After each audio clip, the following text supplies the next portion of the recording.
Anxiety heightened within the cabinet following President Uhuru Kenyatta's blanket and public condemnation of the cabinet secretaries over early campaigns or ignoring his executive order. Determined to ensure his cabinet toes the line, President Kenyatta seems ready to offload some of his ministers, telling them off in private before setting them up in public through a roadside rally on Thursday evening. Although he did not name them, a number of his CSs have in recent past engaged in heightened political activities which the president believes could affect his government's delivery.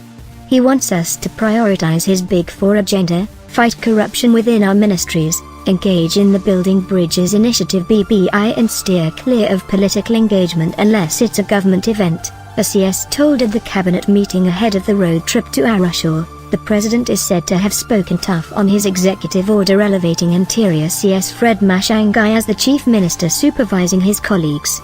"You must work with all your colleagues, especially Dr. Matiang'i and National Treasury Henry Rotich. There is no two ways about it," Kenyatta is said to have told his team. There had been murmurs that some CSs were quietly rebelling against Matiang'i.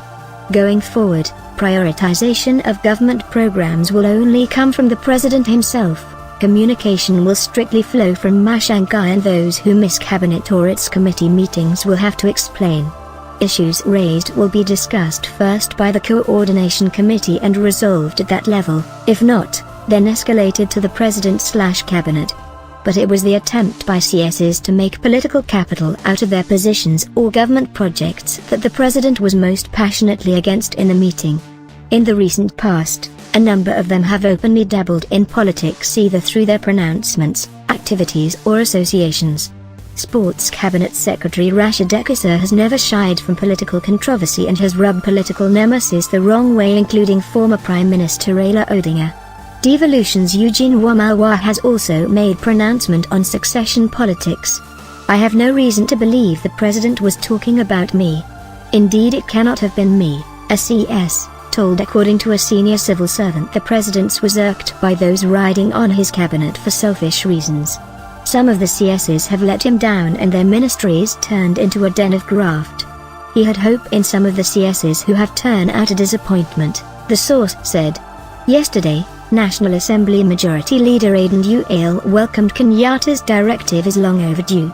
"There's some CSs who are in funerals every weekend in Western Kenya politicking. You cannot have your cake and eat it. They should either toe the line or quit and join politics," said Duale. According to Duale, though a big percentage of the CSs were technocrats as required by the Constitution, there were a number of them who had one leg in the executive and the other in politics, and this had hampered service delivery to Kenyans. "They should now choose to quit and politic in funerals or heed the president's directive and deliver on Jubilee government's pledges," he said. National Assembly Minority Whip Junit Mohammed said that the shots had been fired by the president and those who do not toe the line would soon be jobless. Junit said, "The employer has said work or I sack you. They now have a choice.